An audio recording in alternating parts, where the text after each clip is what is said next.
Olá, pessoal, boa tarde.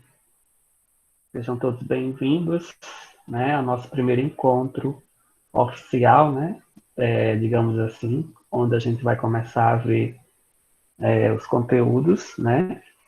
Hoje é destinado um conteúdo mais simples, acredito que vai demorar menos por causa da dimensão do conteúdo, é um conteúdo mais simples, onde nós iremos trabalhar mais a parte dos conceitos gerais dentro da fisiologia.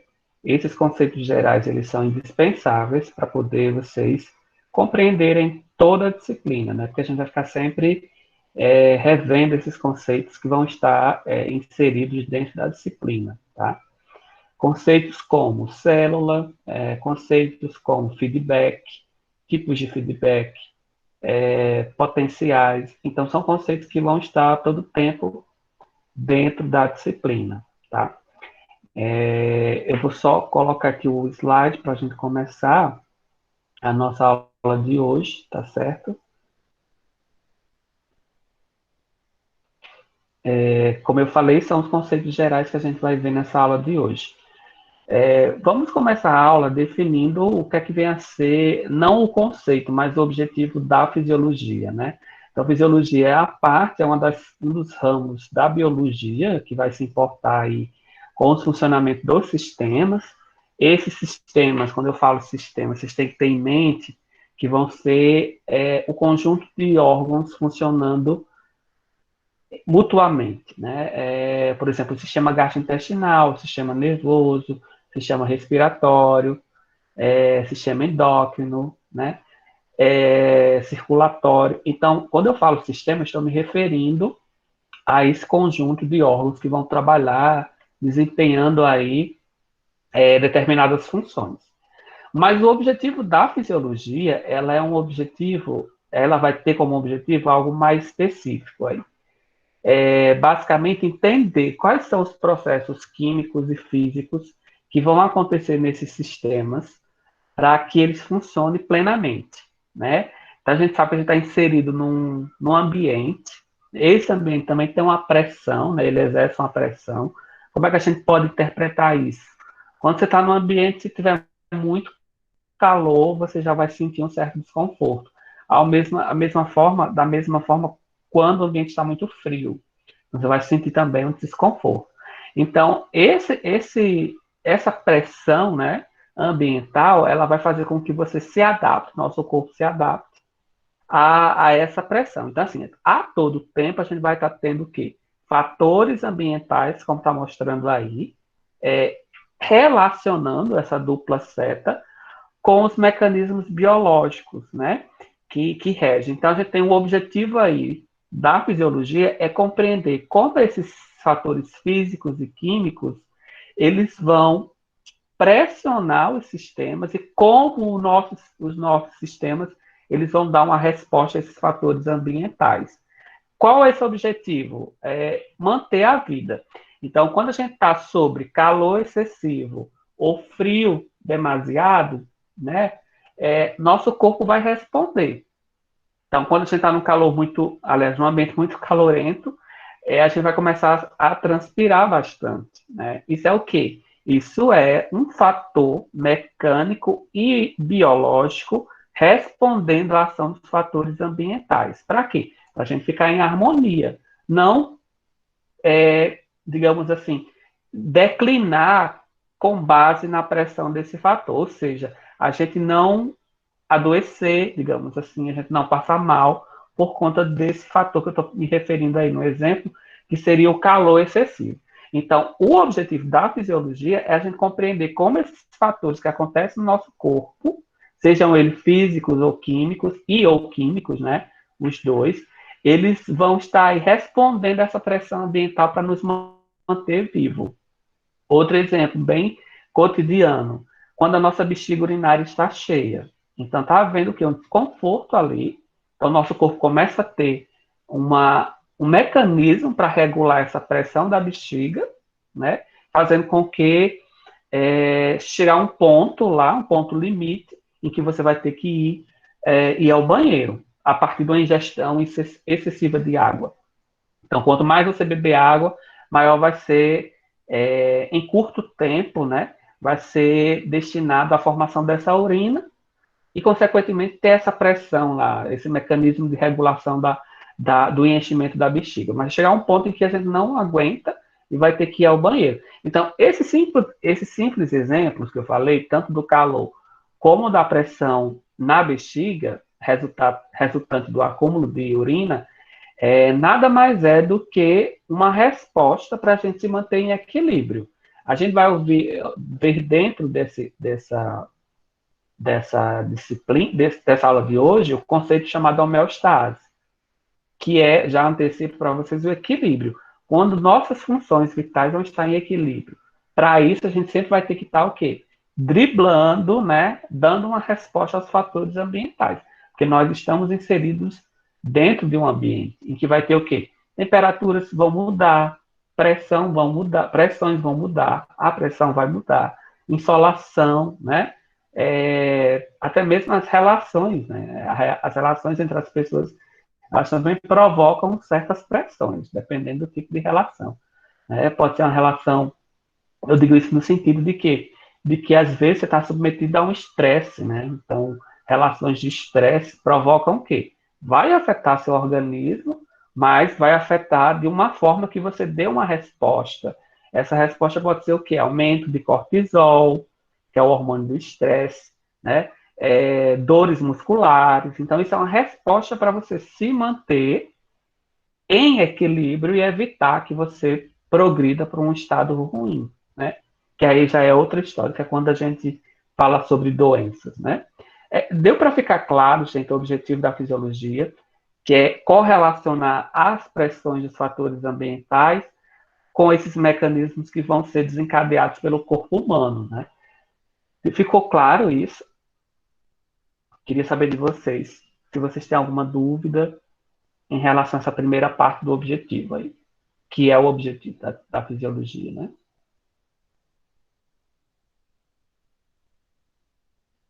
Ok. Então vamos prosseguir que qual a unidade, né, que vai fazer com que haja essas respostas? Então a gente não pode falar em sistemas biológicos, ou seja, começar a trabalhar sistema gastrointestinal, sistema respiratório, sem entender o que acontece a nível microscópio, que é o que acontece a nível de célula. Então, quando eu tenho uma célula se juntando com outras, vai formar o quê? O tecido. E, consequentemente, o conjunto de tecidos vai formar os órgãos. Então, tudo começa a nível de célula, que é essa unidade que a gente chama unidade morfofuncional. O que é isso?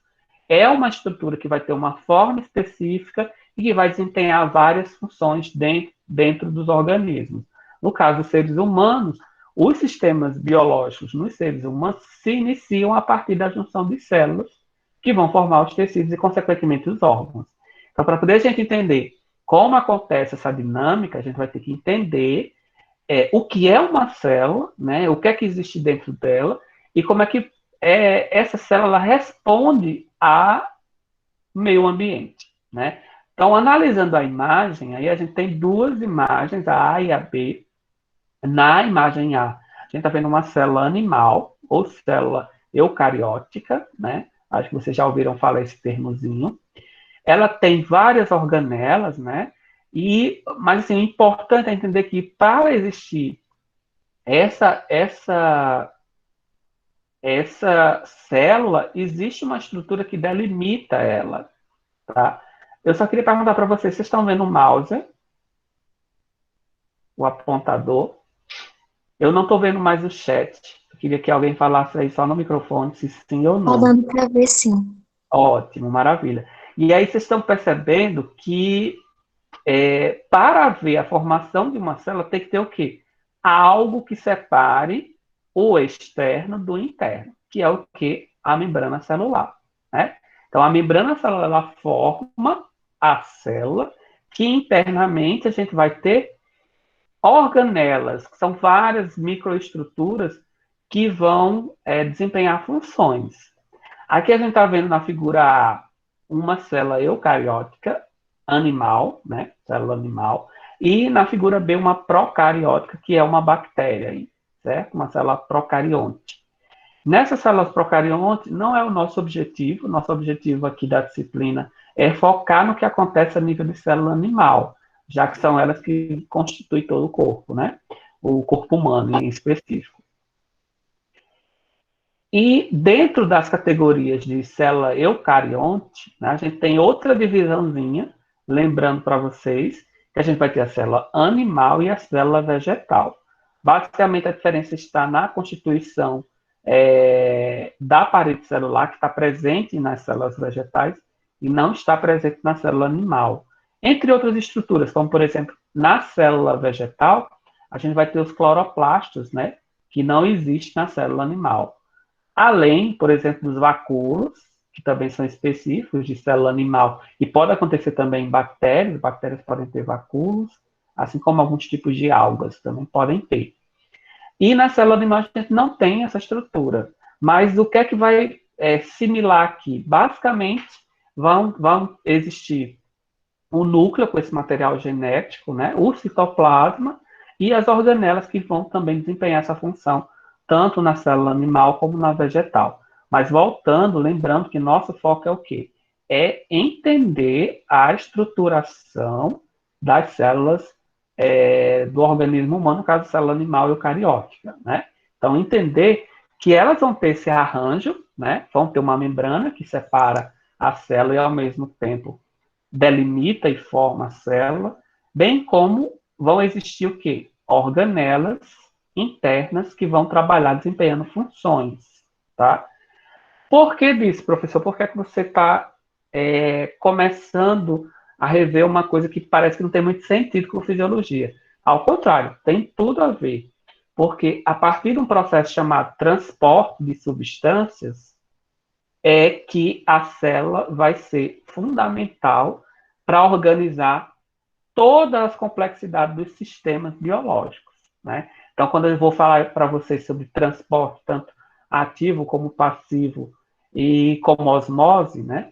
Vocês vão entender por que existe isso e qual a importância para o ser humano, né? Qual a importância desse processo de transporte para a viabilidade dos sistemas biológicos, né? Para a manutenção dos sistemas biológicos, no caso dos seres humanos, tá? A gente está só fazendo uma pequena introdução, né? Já entrando dentro dos conceitos, para vocês começarem a relembrar e quem nunca viu, tentar assimilar um pouco essa parte introdutória sobre definição de célula, tá? E como eu falei para vocês, ó, quando eu tenho o aglomerado, a junção dessas células, elas não vão estar soltas, separadas, não. Elas tendem a se organizar, juntar-se, formando o que a gente chama de tecido, né? Então, quando eu tenho um conjunto de células juntas, né? Esse conjunto ele vai ser denominado de tecido, tem uma configuração própria também, né?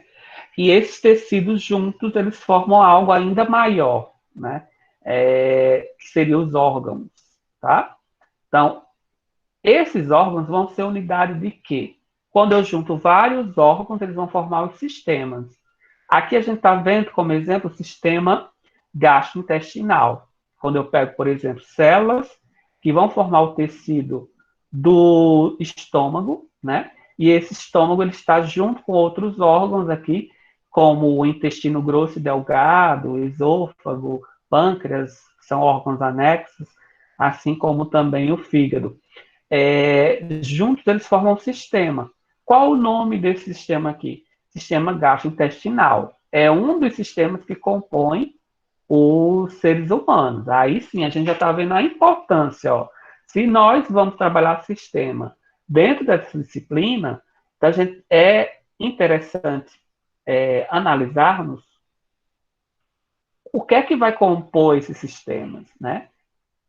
São os órgãos, mas o que é que compõe os órgãos? Tecidos que são formados pelo quê? Pela uma unidade microscópica chamada célula, que aí está toda a importância da gente entender qual o papel da célula para a formação e manutenção desses sistemas macroscópicos, tá?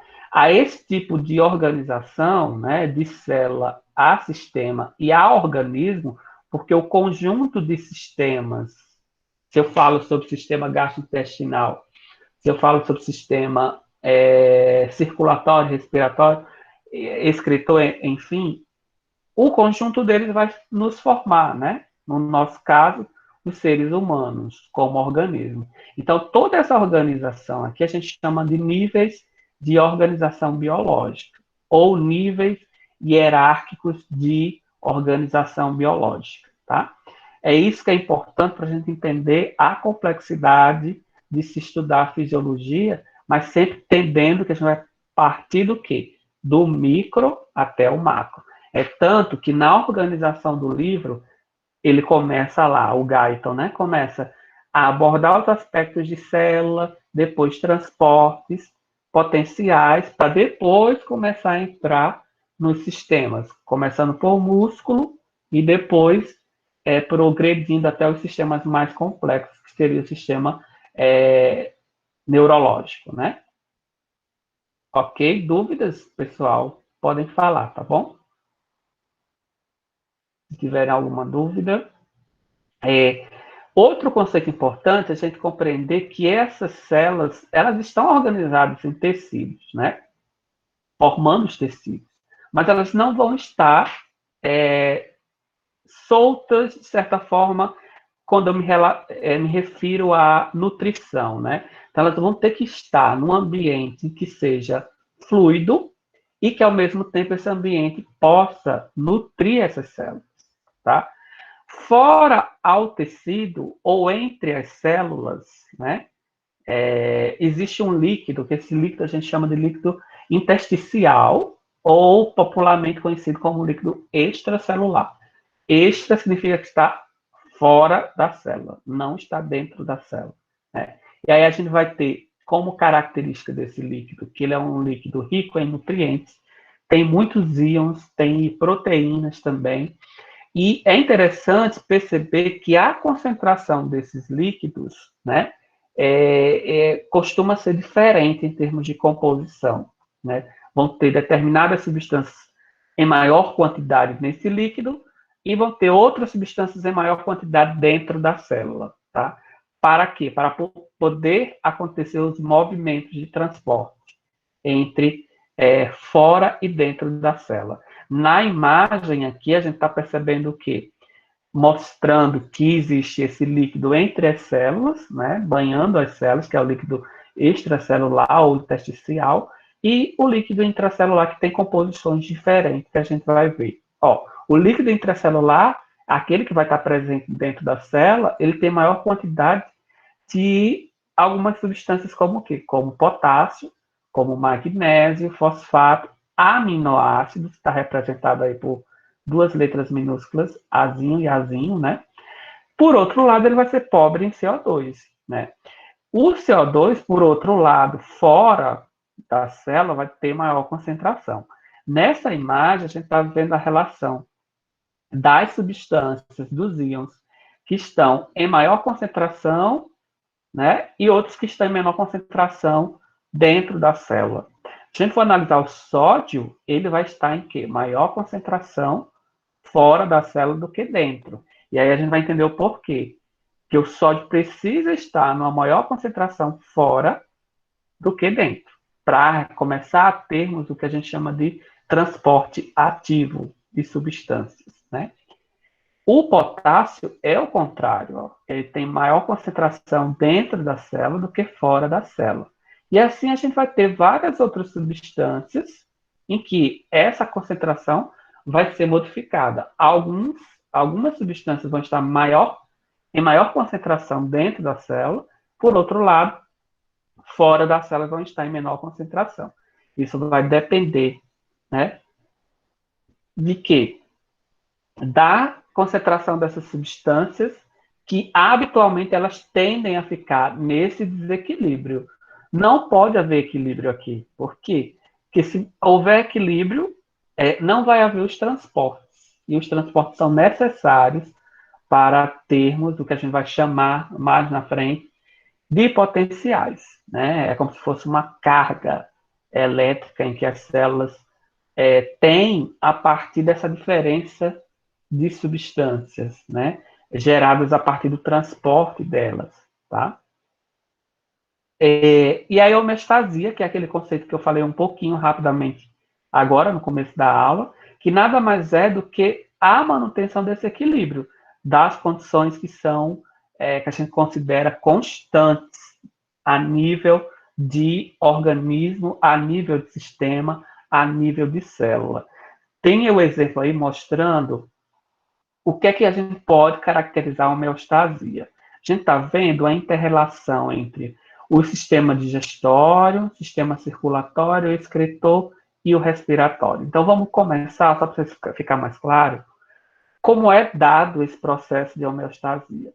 Quando eu pego, por exemplo, a interação desses sistemas aqui, eu estou vendo que a partir do momento em que o indivíduo se alimenta, esse alimento vai passar pelo trato gastrointestinal ou o sistema digestório, né, porque não se conceitua mais sistema digestório, a gente sempre se refere ao sistema gastrointestinal.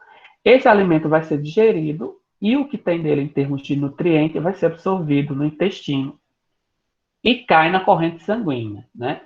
Na corrente sanguínea ele é distribuído para todo o organismo, né? E o que não presta é excretado. Se eu considerar a excreta líquida, vai ser eliminado pelo sistema excretor, a partir dos rins, da filtração, né? E eliminado na forma de urina. Se eu for considerar partículas sólidas, o que não vai fazer bem ou o que não é digerido vai ser eliminado junto com as fezes, formando as fezes, na verdade. Porque as fezes têm, além de matéria orgânica, tem muita água, né? E aí existe essa ponte, né? Então, o que presta, o que não presta, o que serve vai ser absorvido e o que não serve vai ser eliminado.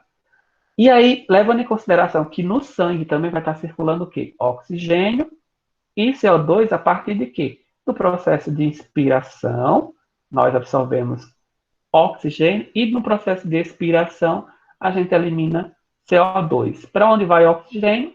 Vai para o sistema circulatório para nutrir todos os outros sistemas, todas as outras células.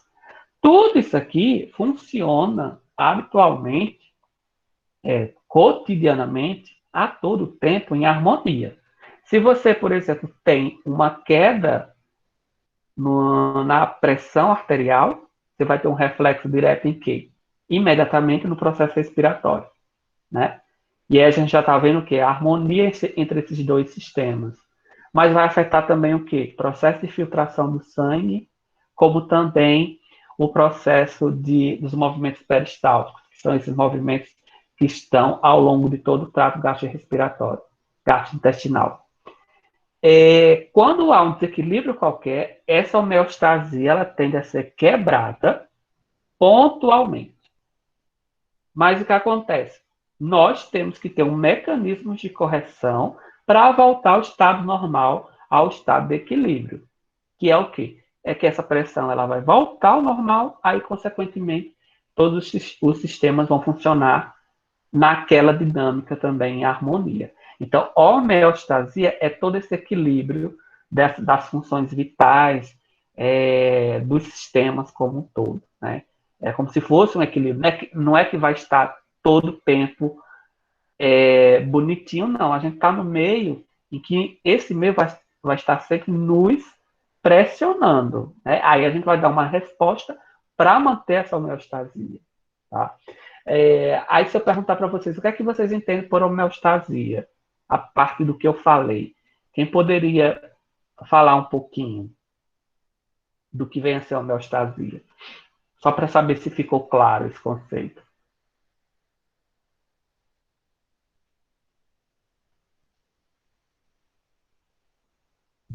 O senhor quer que a gente explique um pouco sobre o que você acabou de falar? É só o que vocês entenderam. Como é que vocês poderiam definir homeostasia, assim, na cabeça de vocês? O que é que vem a ser homeostasia? Com as palavras de vocês mesmo. Não precisa ser técnico, não é uma linguagem técnica, não. Foi como o senhor explicou, é o equilíbrio. É quando os sistemas eles estão interagindo para continuar mantendo as ações do corpo. Isso, muito bem. E que esse equilíbrio, ele não tende a ser, tipo, ele tende a ser permanente, mas ele sempre vai estar sofrendo influência do ambiente, né? Que é o objetivo da fisiologia, entender como essas respostas se dão a partir da interferência ambiental na homeostasia, tá? Na homeostasia. Muito bem, isso mesmo. Professor? Oi. Claro. É por isso que, na questão que diz respeito à homeostasia, é importante a questão também dos fatores externos, né? Sim, sem dúvida. A própria questão do ambiente, questão de alimentação, Isso. questão ambiental mesmo, espaço. Isso. Né? E essa homeostasia aí, pelo meu conceito, é praticamente a mesma coisa que a Valéria disse, né? É todos os sistemas ali trabalhando para manter um equilíbrio do organismo.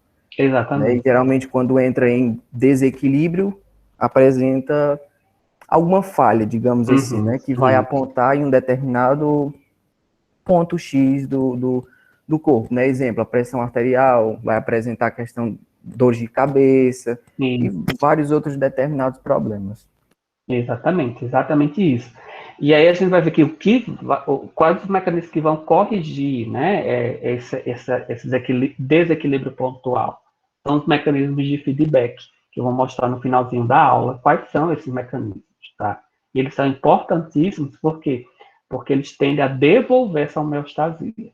Então, teve a variação na pressão arterial, vai estar lá um mecanismo de feedback para corrigir isso, para voltar ao quadro, ao estado de homeostasia, tá? Outro conceito, né? Quando a gente analisa a homeostasia a nível do sistema de transporte, é basicamente essa mesma imagem que eu mostrei, que eu estou relacionando outros sistemas, né? Todos os outros sistemas, e aqui mostrando outra imagem. Quando acontece a homeostasia a nível de transporte de substâncias, né? Na imagem A, a gente está vendo o quê? Que as substâncias elas tendem a se difundir para o meio intracelular a partir de capilares, porque a gente tem vasos com a maior magnitude, maior tamanho, né? E aí, para facilitar esse transporte de substância, quando eu analiso, por exemplo, o que está acontecendo aqui no intestino, né? Depois do processo de digestão, esse processo de absorção de nutrientes, ele acontece a partir de quê? Da variação, né, de concentração de substâncias a partir dos capilares. Então, são nos capilares que vai haver processo de difusão, que é um tipo de transporte que nós vamos trabalhar também nas próximas aulas. E essa difusão é que proporciona o quê? A distribuição desses nutrientes para as células se nutrirem. Então, essa concentração que eu mostrei aqui para vocês de substâncias, por exemplo, substâncias que entram na célula, são substâncias que passaram por esse processo de difusão para chegar até a célula, ou também através do transporte ativo, que a gente vai ver essa diferença também. Tá? E quando eu analiso esse processo de difusão relacionando o quê? Respiração, digestão e excreção, todos esses sistemas aqui, eles vão ser o que a gente chama de resumo da fisiologia. Na fisiologia, a gente vai ver basicamente esse esquema geral aqui, né? Mas em partes. Começando a estudar transporte, sistema muscular, e depois a complexidade do sistema respiratório, sistema circulatório, gastrointestinal, enfim. Então, esse é o resumo do que a gente vai ver em fisiologia.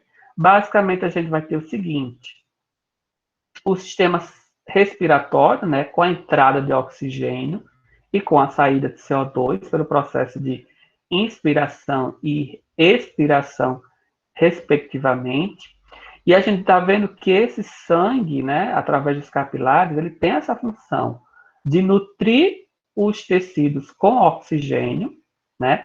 Ao mesmo tempo, a gente vai ter o seguinte: algumas substâncias que são excretadas pelos rins, né, que estão presentes no sangue, sendo filtradas e excretadas.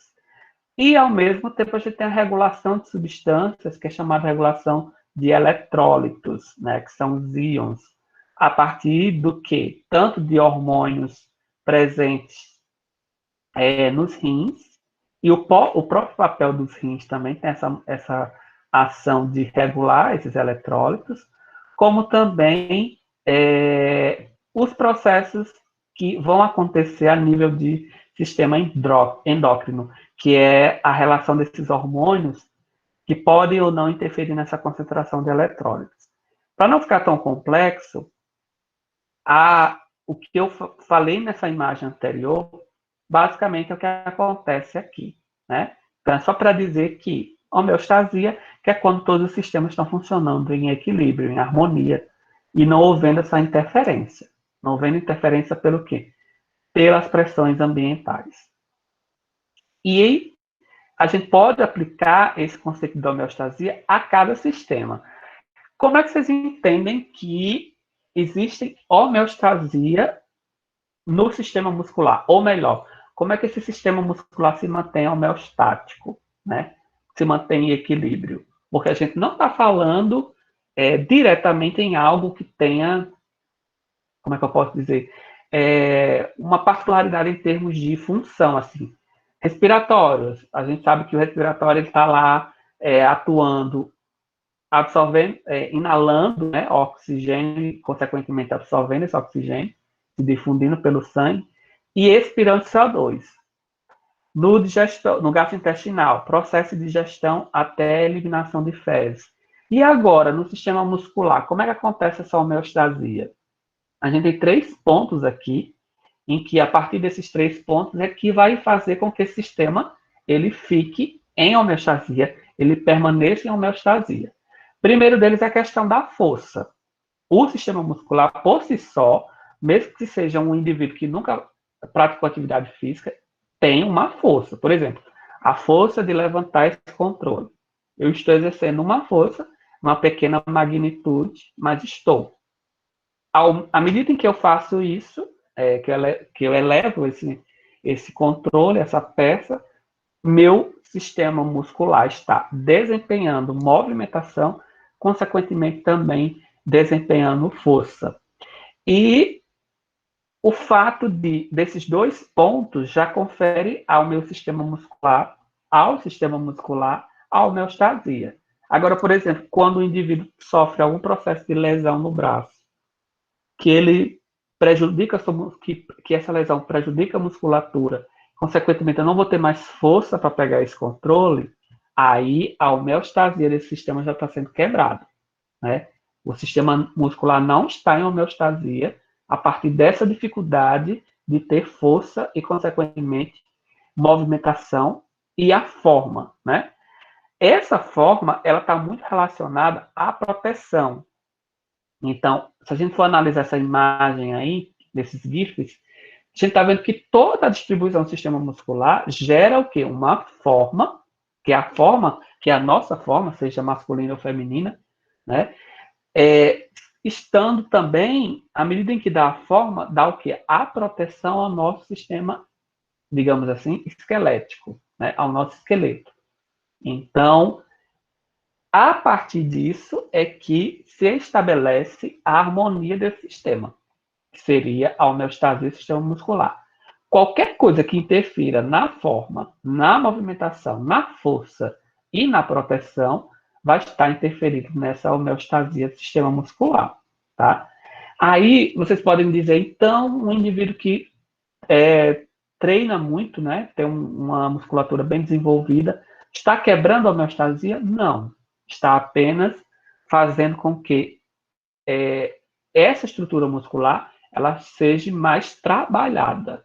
Não está interferindo na forma, na função, na força. Pode estar interferindo na forma, mas é uma interferência benéfica, digamos assim, né, porque está em desenvolvimento, ou está desenvolvido, tá? Mas não está interferindo principalmente na sua função. Quando a gente tem algo, em termos de sistema biológico, interferindo na função, é porque está havendo quebra da homeostasia nesse sistema, tá? E o sistema nervoso, o funcionamento para proporcionar a homeostasia, basicamente, o processo de excitação dos nervos, digamos assim, que é a partir do impulso nervoso, o impulso nervoso é ele que vai caracterizar o quê? a função do próprio sistema, a homeostasia do próprio sistema.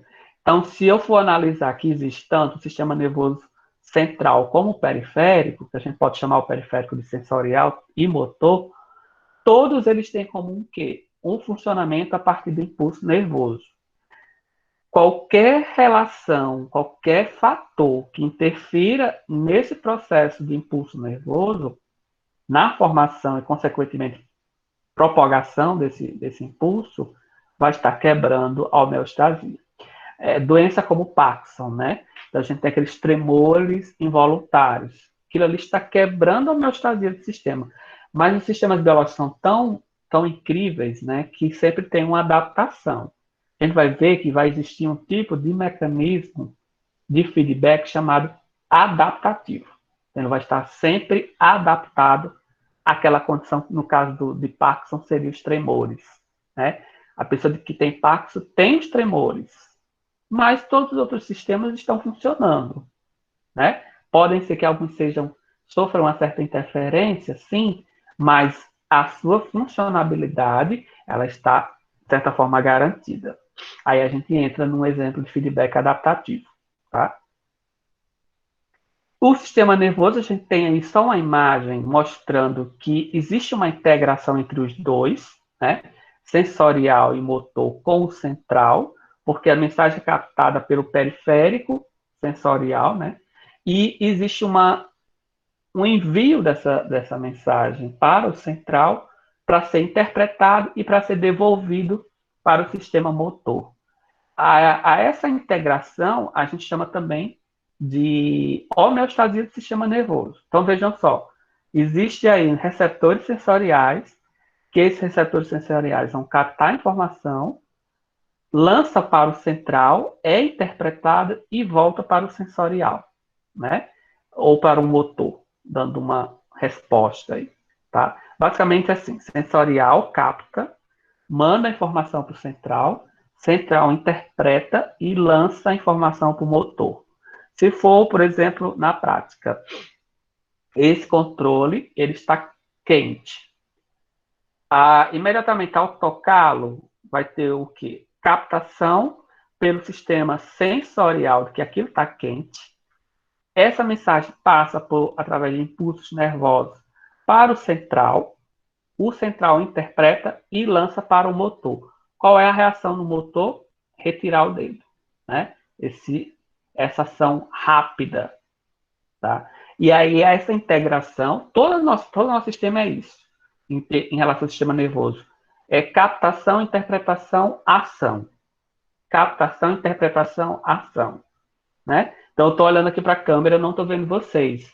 Mas já está o quê? Eu estou tendo uma captação, que seria a luzinha da câmera, está sendo captada, ao mesmo tempo interpretada e lançada na forma de voz, que é o que eu devo fazer nesse momento, tá? Essa integração a gente chama de homeostasia do sistema nervoso, tá? Essa funcionalidade.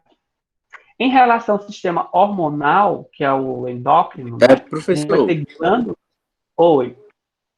No caso, por exemplo, de uma pessoa que sofreu como é que eu posso falar? Que sofreu um AVC, um AVE hemorrágico, um AVC hemorrágico. No caso, essa perna dele ficou esquecida. Tem como, por exemplo, voltar para ficar normal, tanto os dois sistemas funcionando, a homeostase normal. Olha, veja só, isso vai depender muito do grau, né, da lesão, digamos assim, né? Uhum. Se for, pode ser que seja reversível, sim. O que é que vai ajudar aí? Fisioterapia, que vai fazer que haja estímulos, né? Vários estímulos para poder haver esse retorno. Agora, depende muito, porque tem situações em que são irreversíveis, né? Sim. E aí não tem como ter esse restabelecimento, não. É tanto que o indivíduo ainda fica com aquela pressão, né? De que tem as pernas, no caso contrário, por exemplo, quando o indivíduo perde as pernas, né? E aí ele fica pensando ainda que tem aquela sensibilidade nas pernas. Pois é. Porque essa comunicação ainda se mantém de certa forma, o sistema nervoso central ainda tem essa percepção de que existe os membros inferiores. É interessante. Entendi, obrigado, viu? Nada. Em relação ao sistema hormonal, a partir dessa emissão de hormônios que caem na corrente sanguínea, esses hormônios são destinados a ter uma função específica, né? Cada hormônio tem sua função específica. Na imagem aí, nesse GIF, a gente está vendo a ação da insulina, né? Que é um hormônio emitido pelo pâncreas e tem como função o quê? Fazer com que a célula capte glicose. A glicose seja captada. Como é que isso acontece? É liberada insulina na sanguínea. A insulina nada mais é do que uma proteína, né? Uma rede complexa de proteína.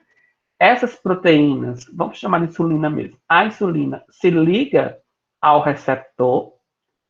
Esse receptor presente na célula é uma proteína que emite um sinal aqui, que a gente vai ver o porquê depois, que proporciona a abertura desse canal específico para a glicose. E a glicose entra, que são essas moléculas em branco, nutrindo a célula. Aí começa aquele processo da bioquímica, que não sei se vocês já viram, chamado glicólise, né? Ou gliconeogênese. Mas especificamente aí na entrada da glicose vai acontecer a glicólise, tá?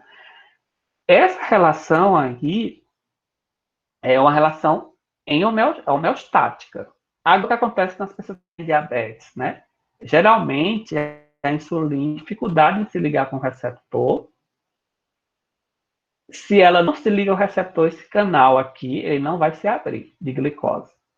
Consequentemente, a glicose vai se acumular no sangue. Aí a gente já tem um quadro de diabetes, né? E aí é tanto que a verificação da glicose, ela tem que ser feita para dar esse indicativo que a pessoa está tendo o quê? Muita glicose fora da célula na corrente sanguínea. Aí vai ter vários problemas, né? Problemas circulatórios, problemas de cicatrização, problemas de movimentação, predisposição, perdão, a ter embolias, né? Que a gente vai ver que também.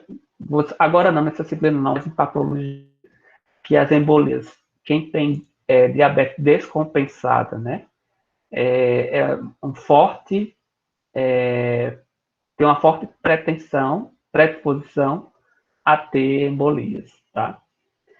No caso da diabetes, Marcelino, quando esse sistema hormonal só fluir não funciona bem, aí a gente tem um desequilíbrio. Seria a eu tenho quebra da homeostase. eu tenho uma dúvida sobre a questão da insulina. A partir do momento que a pessoa tem que tomar, ela tem que tomar para sempre ou tem algum caso que ela possa tomar como um tratamento? Pontual, não. Geralmente é para sempre, né? Porque não tem como se estabelecer esse problema nos receptores, né? Porque são todos os receptores de cada. Então, cada célula tem um receptor específico para a insulina. Geralmente, o problema de diabetes é quando essa insulina ela não tem, que é os dependentes de insulina, o corpo produz uma quantidade muito baixa, e aí fica muita glicose fora, ou quando tem a glicose, tem a insulina, mas ela não se liga perfeitamente. Ela tem um problema nessa ligação com o receptor, tá? Então, as pessoas dependem de insulina porque é insuficiente, né? Tem uma insuficiência aí nessa questão da conexão com os receptores, né? Então, não vai ter o suficiente. Praticamente, para o resto da vida mesmo, né? Porque não vai ter como haver um estímulo para haver essa produção de insulina a mais, né? Porque é um problema genético, tá? Certo, obrigado. Né? E aí eu coloquei esse mecanismo aqui de insulina só para vocês verem, que é outra imagenzinha, acho que é um videozinho que eu coloquei para ilustrar isso. Ver se ele abre aí.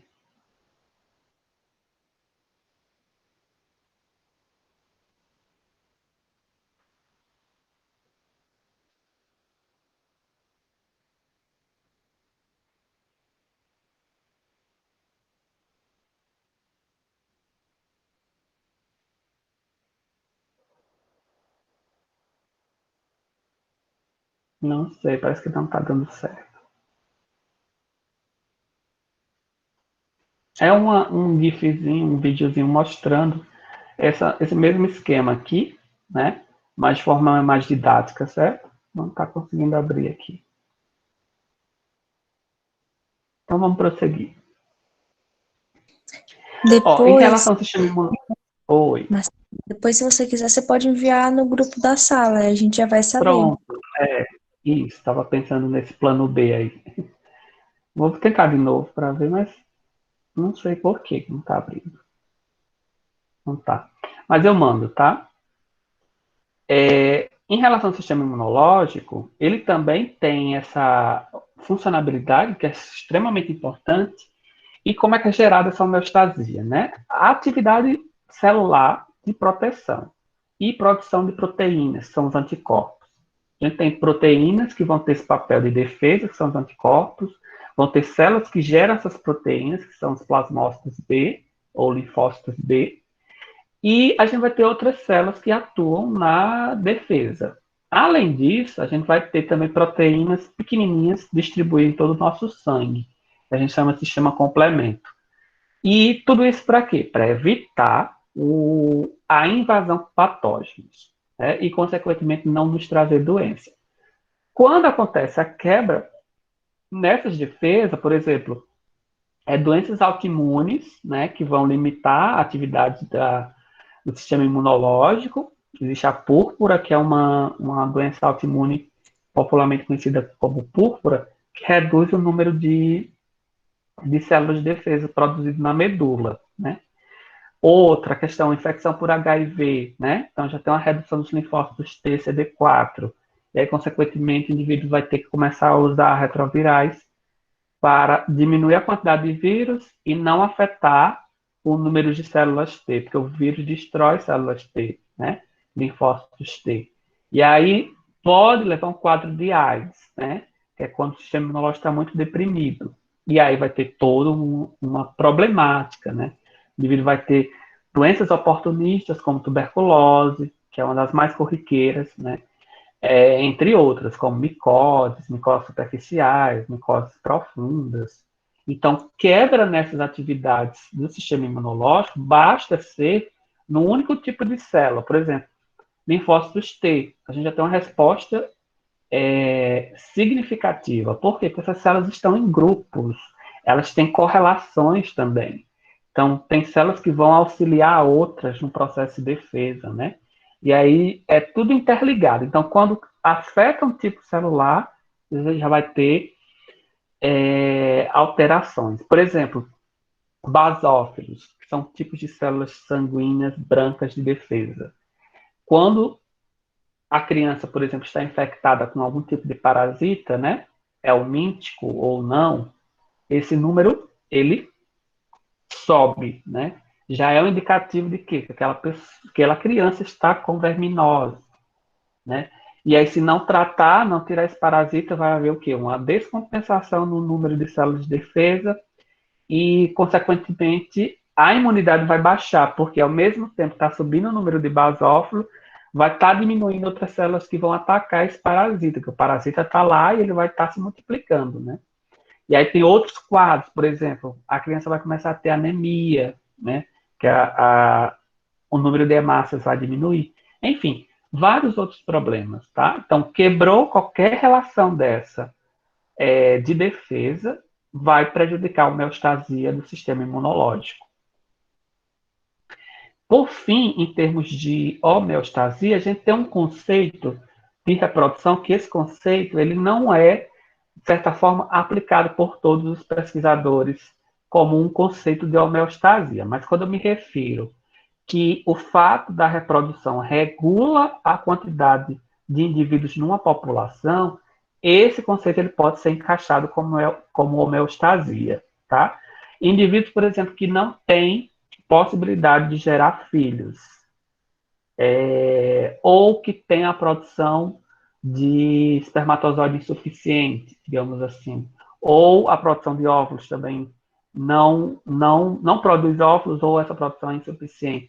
Existe também uma variação né, em termos desse conceito de reprodução, como homeostasia. Esse conceito, só lembrando que esse conceito de reprodução ele é encaixado não a nível de indivíduo, tá? Mas a nível de população. Serve para manter regular o número populacional. Por quê? Porque se não tiver reprodução, não ia ter a perpetuação da vida, né? A manutenção da vida, tá?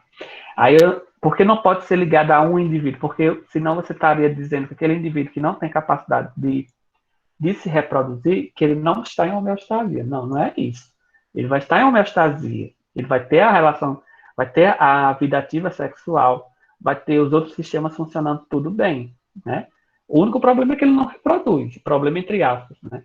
Que ele não reproduz. Então, a gente só pode pegar esse conceito de reprodução dentro da homeostasia, abrangendo ele para uma escala populacional, ok?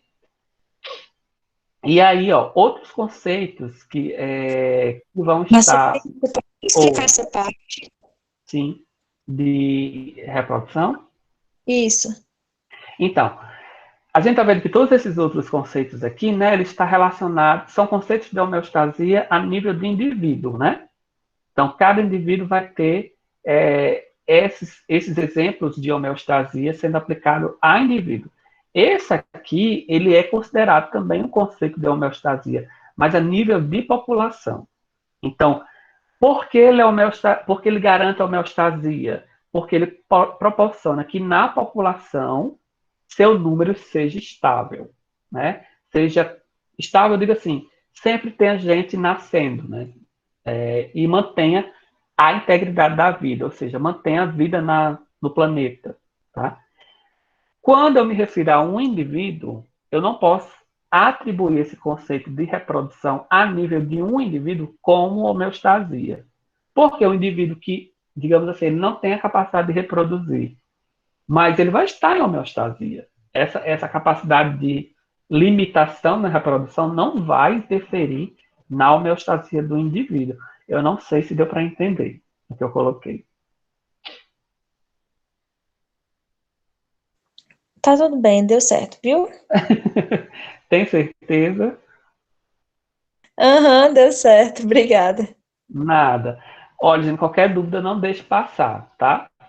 Olha, aqui é só mostrando alguns mecanismos de controle que existem no nosso corpo, tá?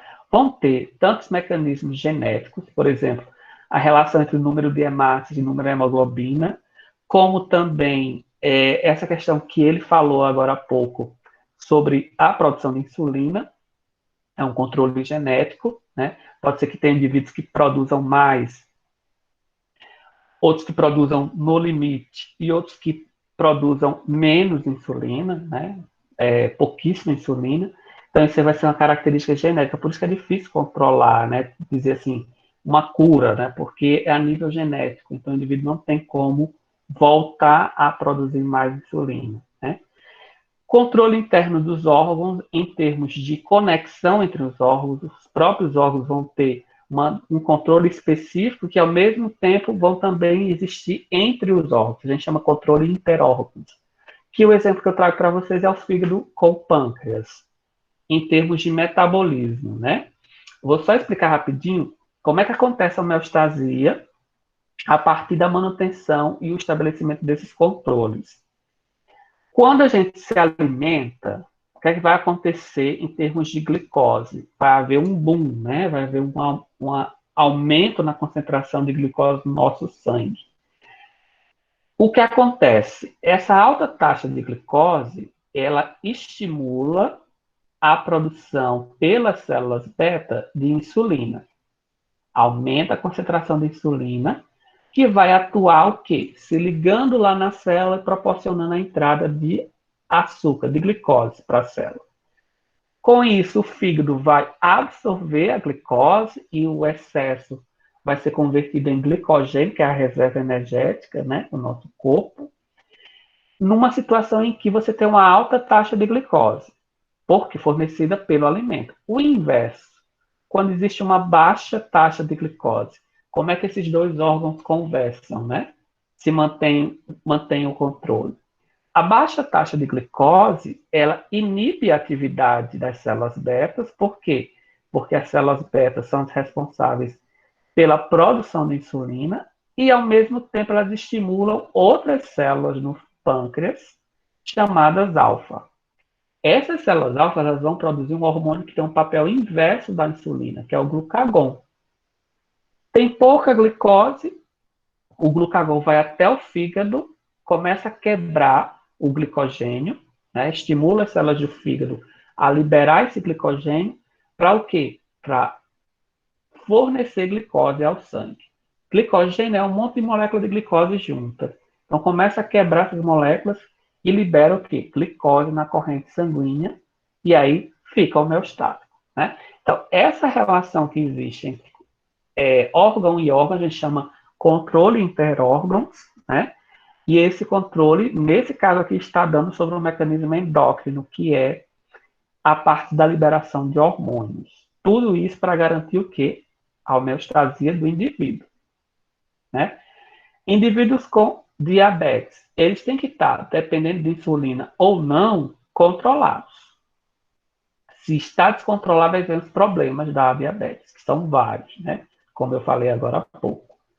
Ok? Esse é outro exemplo também de homeostasia a partir de relação interórgãos, tá?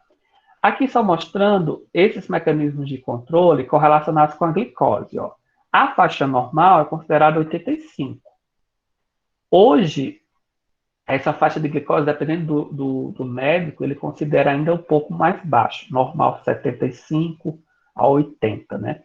Que seria a faixa normal aqui, ó, tá colocando 75 a 95.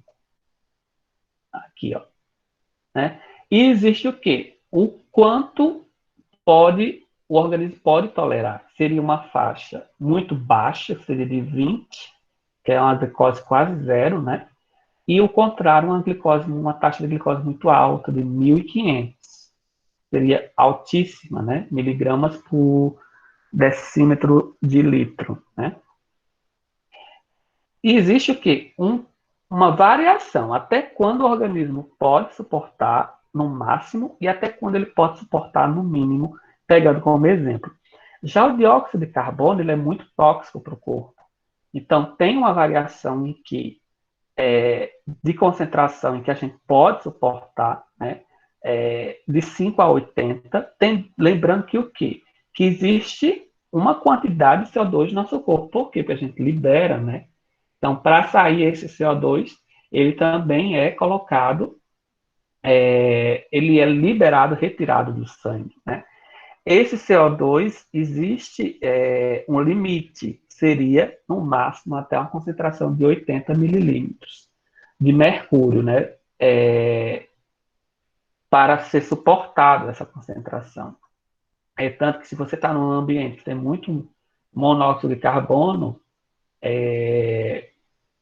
você consegue passar pouco tempo por causa da tolerância a essa substância, né, que ela acaba se encaixando nas hemácias e competindo com o oxigênio, né? E isso é ruim. Então, isso aqui é só para mostrar esse limite, né, de tolerância. Aqui, ó, por monóxido de carbono, que eu estava falando para vocês, existe um limite, né? Até 10 não tem efeito, tá? Gente, isso aqui só para não confundir a cabeça de vocês, é dióxido de carbono, que está sendo liberado do nosso corpo, né? A gente inspira oxigênio, libera dióxido de carbono. Aqui é monóxido de carbono, que é mais tóxico, tá? O CO2 é tóxico?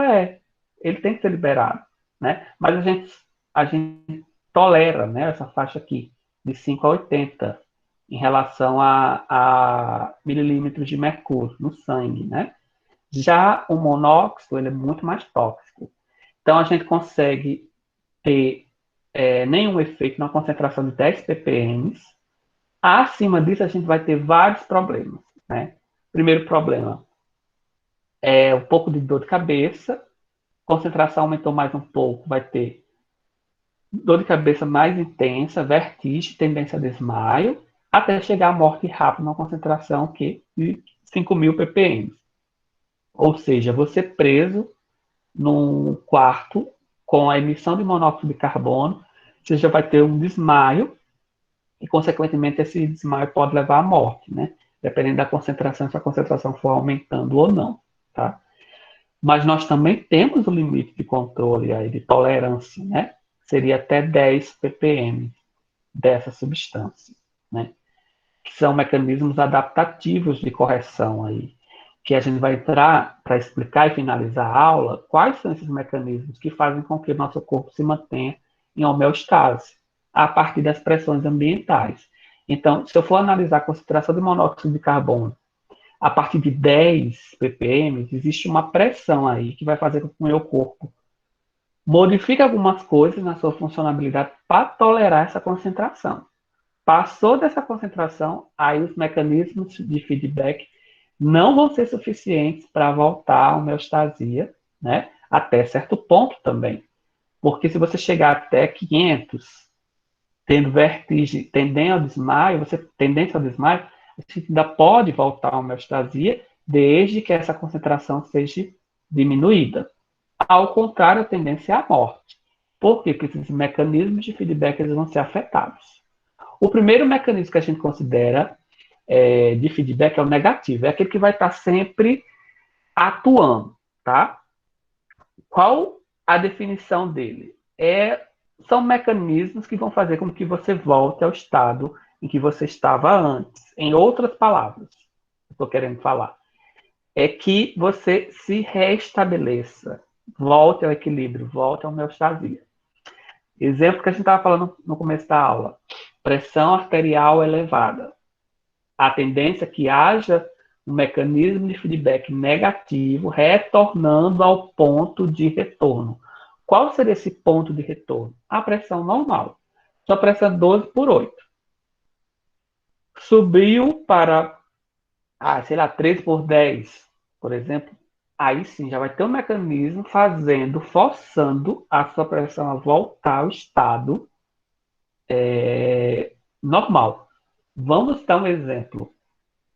Quando você está com a pressão, vamos pegar a pressão. Pressão elevou um pouco, você começa a sentir o quê? Dor de cabeça, um mal-estar e uma tendência a você ficar, de certa forma, parado, né? Porque a pressão alta, a pressão está alta, mas a sua funcionalidade, o seu corpo precisa estar numa situação em que, digamos assim, você não fique tão agitado. Vou colocar melhor esse exemplo. Acho que não está ficando claro. Vou colocar você no ambiente de estresse. Então, você está no ambiente de estresse. Está sendo um ambiente muito estressante e você está sofrendo aquela pressão do estresse todos os dias, né? Vai chegar um ponto que essa pressão do estresse irá afetar a sua pressão arterial. Então, sua pressão arterial ela começa a ter picos, né?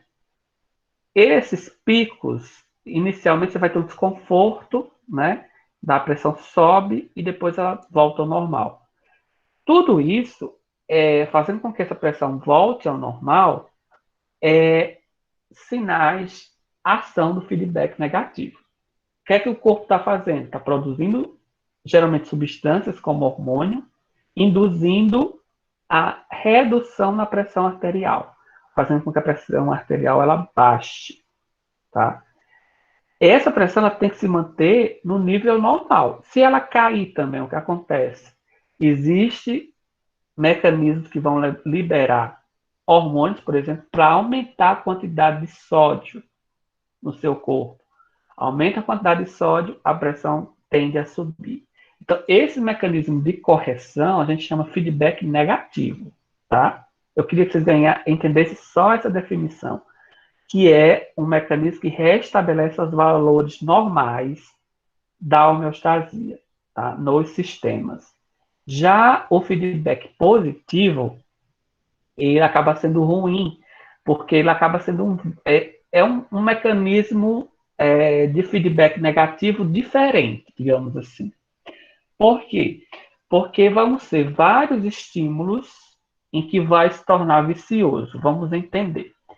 O mecanismo de feedback positivo, pegando esse exemplo aí, vocês estão vendo a questão da relação entre o bombeamento cardíaco e o tempo, em relação à perca de sangue, certo?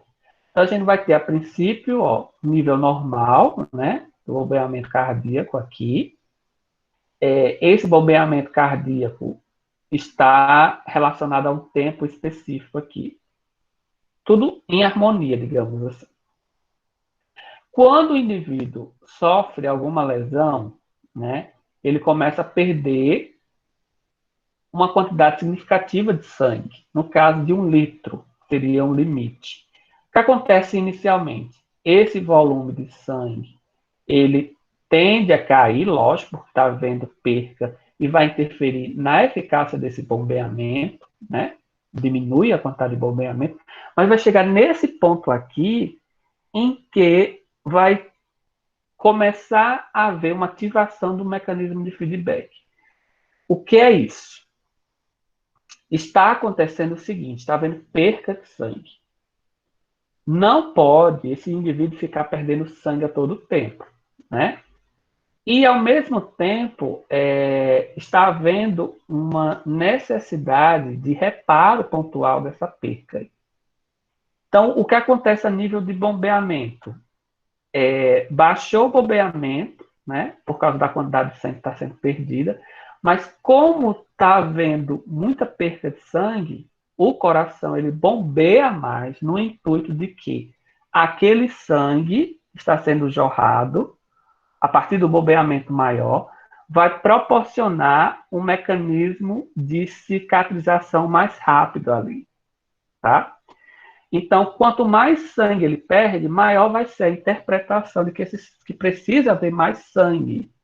E aí o que acontece? A gente está vendo que quanto mais ele bombeia, mais sangue começa a ser perdido. Então, começa a haver uma perca excessiva que pode levar à morte nesse bombeamento. Isso aqui se torna ruim, por quê? Porque o indivíduo sofreu um processo de lesão, perdendo sangue, o organismo interpreta que ele precisa bombear mais sangue por 2 motivos, porque a pressão está caindo, aí ele aumenta os bombeamentos cardíacos para aumentar essa pressão, e ao mesmo tempo a percepção de que precisa mais sangue para cicatrizar aquele local, formar o tampão, obstruir essa perda de sangue. E aí acaba sendo ruim, porque ele está estimulando algo que faz com que ele perca mais sangue. Né? É o feedback positivo nessa situação. Nessa situação, a gente também tem algumas vantagens do feedback positivo. Quais são? Na coagulação sanguínea que eu falei, então, quanto mais sangue jorrar para aquele local que foi lesionado, melhor, porque vai ter o que? A formação do tampão mais rapidamente, a partir da emissão de plaquetas e hemácias, né? E no parto, porque no parto precisa ter um impulso maior para a liberação do feto. Então, a primeira contração tem uma magnitude, a segunda contração é maior do que a primeira. Então, esses impulsos na contração eles tendem a ser maiores para facilitar a liberação do feto. Essas duas situações é positivo. Quando é que é ruim? Que é quando se tem uma lesão de grande magnitude em que vai haver perca mais brusca de sangue, né? E se essa hemorragia não fosse contida, vai haver o quê? O indivíduo vai à morte, porque o organismo sempre vai estar aumentando os bombeamentos cardíacos aí. Esse exemplo é no caso de acidente, por exemplo, né?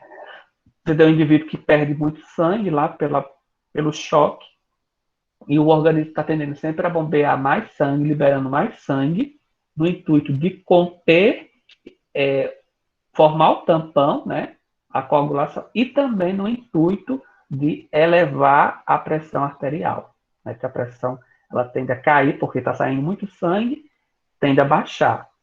E aí o indivíduo interpreta que o coração precisa trabalhar mais, para bombear mais, levar mais sangue para aumentar a pressão e também para cicatrizar, tá? Esse é o lado ruim do feedback positivo. Oh.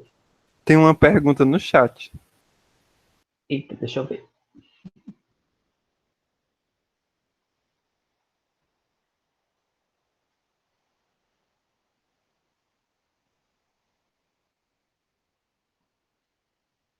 Oi, não apareceu. Ah, tá.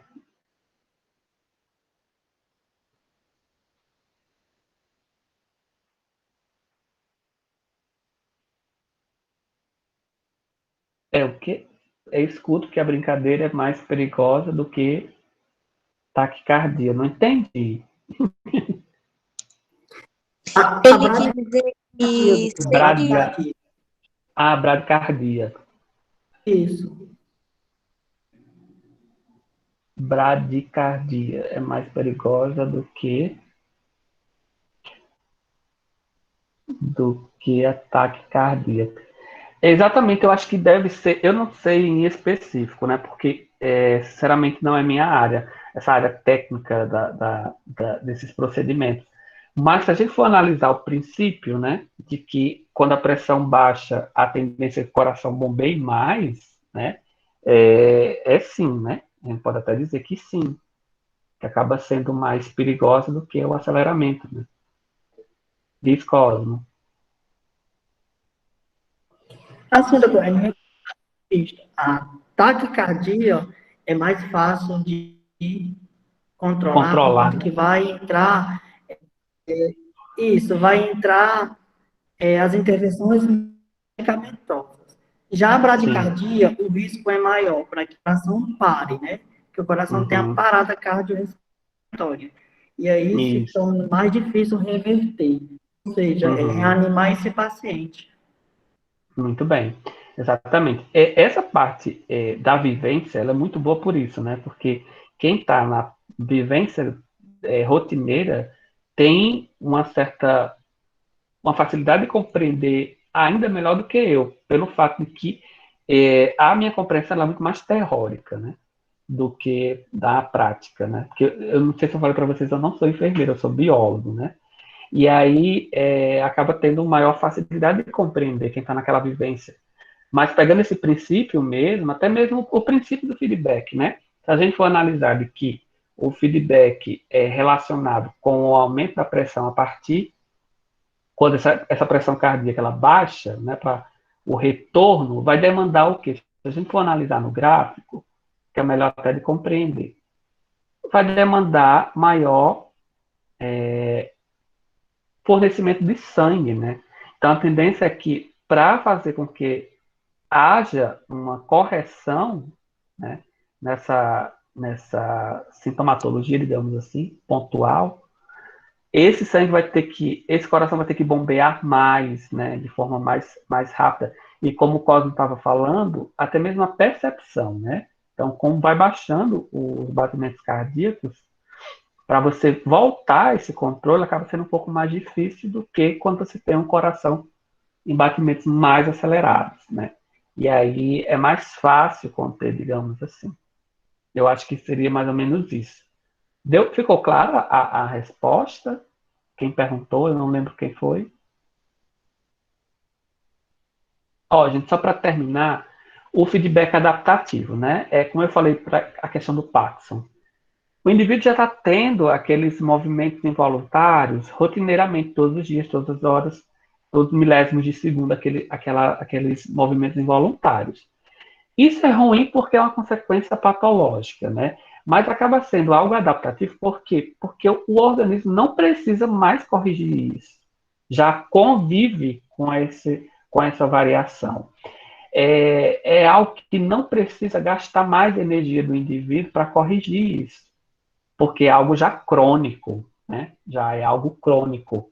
Então, o feedback adaptativo é quando já se deu feedback negativo para tentar corrigir e que esse feedback negativo de correção ele não está sendo suficiente. É como se fosse algo estável já, adaptado dentro das anormalidades.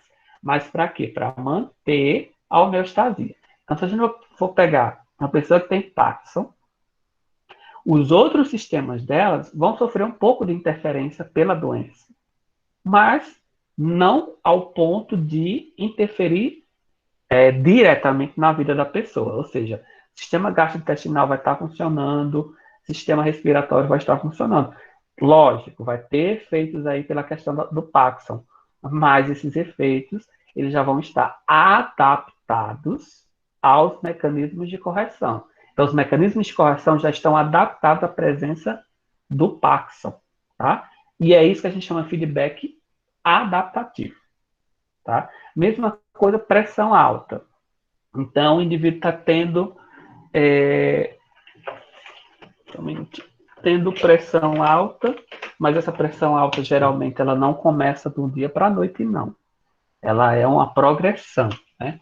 Então, começa a haver, inicialmente, uma elevação dessa pressão, né? E, com o passar do tempo, depois que os mecanismos de feedback negativo atuaram, vai chegar um ponto em que vai estar adaptada essa variação de pressão, né? E quem é que vai contribuir também para a manutenção desse feedback adaptativo? A medicação, né? Então, as medicações para correção da pressão arterial, elas também têm esse papel, tá? Esses seriam os mecanismos de feedback, que são super importantes para a gente compreender como é mantida a homeostasia nos sistemas, tá? Nos sistemas.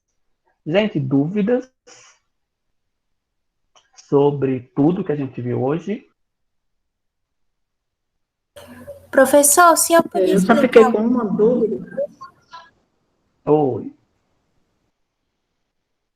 Se o senhor podia explicar o Pode positivo. estar, Valéria. O positivo é o exemplo que eu não entendi direito. Certo. E quem era o outro que estava falando? Eu só fiquei com um pouquinho de dúvida na questão das células beta e das células alfa. As células beta, pegando primeiro certo, depois eu vou para a pergunta dela.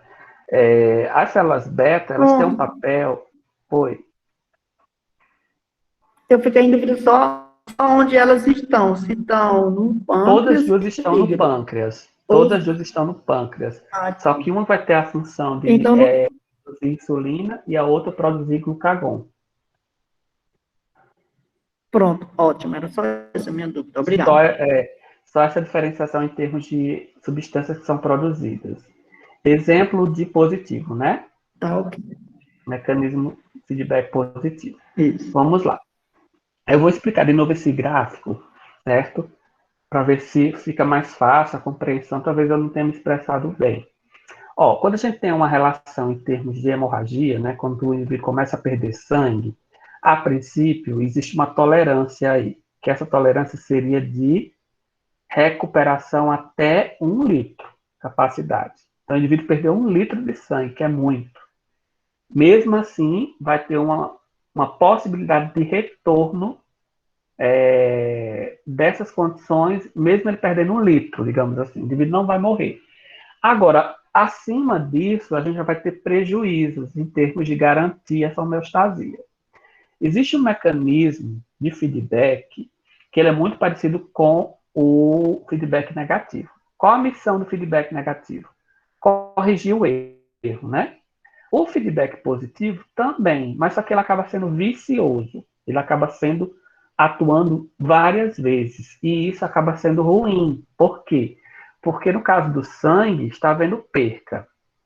Quando há essa primeira perca de 1 litro, por exemplo, o que acontece a nível de bombeamento cardíaco? Aumenta, para aumentar a quantidade de sangue para compensar aquela perca e para outros 2 motivos. Primeiro, além de compensar a perca, né? Para aumentar a pressão arterial e, consequentemente, também para facilitar o processo de cicatrização. Porque quanto mais sangue jorrando para aquele lugar que foi afetado, né, lesionado, para o organismo é como se tivesse, vai mais sangue, então vai ter mais células para corrigir, formar o tampão ali de cicatrização, que é esse aqui, na figura A, certo? Que seria esse tampão. Mas vejam só, como está sendo bombeado mais sangue, se a lesão ela é uma lesão grande, né, digamos assim, um quadro hemorrágico grave, se está bombeando mais sangue, significa que vai escapar mais sangue. E aí a tendência é o quê? O indivíduo perder mais 1 litro de sangue a cada bombeamento, digamos assim. e isso acaba sendo ruim. Nos casos bons, é quando esse ciclo vicioso, ele tem uma ação boa. No caso de pequenas lesões, quanto mais sangue chegar naquela área, a partir do bombeamento, mais rápido vai ser o processo de coagulação e cicatrização. Na questão do parto, as primeiras contrações, elas tendem a ter uma magnitude, a segunda contração maior do que a primeira, porque é uma contração de magnitude de 2 ou 3 vezes a mais a cada contração. Qual o benefício disso? A expulsão do feto de forma mais rápida, né? Diminuindo a questão das dores, né? Porque a contração ela se dá no intuito de liberar o feto de forma mais rápida e, consequentemente, aliviar para a mãe, né? Então, esses são exemplos de feedback positivo. Vícios, mecanismos de vícios, né, que favorecem. Mecanismo de vício que não favorece é quando há quadros hemorrágicos graves, tá? Ficou claro? Ficou sim, obrigada. De nada. Exemplos aqui, para vocês trabalharem, né? Para a gente trabalhar e ficar mais claro, eu queria que vocês fizessem essa atividade, tá? Que é para se dividir aí em grupos, não precisa ser exatamente em trios, pode ser até mais, em 5. Vocês vão pegar um exemplo de mecanismo feedback negativo e positivo, certo? E criar uma situação desses feedbacks. Para facilitar, como a gente está através de aulas remotas, né? Vocês podem pegar esses mecanismos de feedback e apresentar outros exemplos, tá? Na próxima aula, na semana que vem, a gente começa a aula vocês apresentando esses feedbacks, esses exemplos, um exemplo de feedback positivo, outro feedback negativo, cada grupo apresentando seus 2 exemplos, só para a gente, para eu saber se ficou claro esse mecanismo de feedback na cabeça de vocês, tá? Ficou claro, gente, a atividade? Ficou clara a atividade? Então, vocês vão pegar exemplos de mecanismo de feedback negativo e positivo e apresentar. Eu apresentei alguns aqui, né? Mas existem outros, tá? Outros aqui são positivos. Esse aqui do negativo, que na verdade a gente só falou em um, né? Eu dei só o caso da pressão arterial, mas existem inúmeros outros. E também do feedback positivo. Fora esses aí, ainda tem mais outros 2, eu acho. Ok? Ok. Então, pessoal, eu achei que a aula ia ser mais rápida, mas é assim mesmo. O importante é que esses conceitos eles fiquem mais consolidados na cabeça de vocês.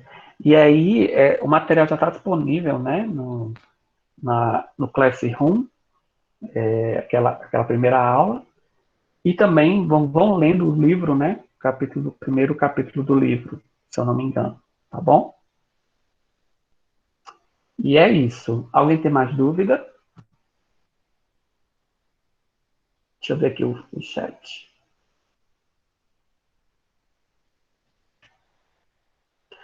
Nessa situação aí, que uma pessoa continua para manter a pressão estável, já entra-se no feedback adaptativo, certo? No feedback adaptativo. Pessoal, então, alguém tem mais dúvida? Ok.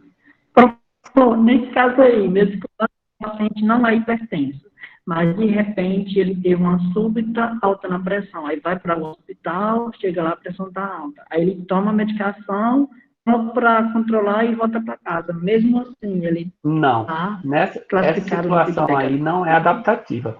Adaptativa já quando o indivíduo é hipertenso, né? Crônico, já é uma doença crônica. Aí acaba sendo adaptativo. Então, nesse caso, toma diariamente, Isso. De rotina. Crônico, Se for algo Certo. pontual, não. Certo? Algo pontual acaba sendo Certo. feedback negativo, mas com algumas falhas, né? Porque já chegou ao ponto de que não corrige mais. Aí a pessoa tem que depois tomar medicação. com o passar do tempo. Por isso que eu falei que a pressão alta, ela vai aos poucos. O indivíduo não tem pressão alta de uma hora para outra, não. O resto da vida, não, né?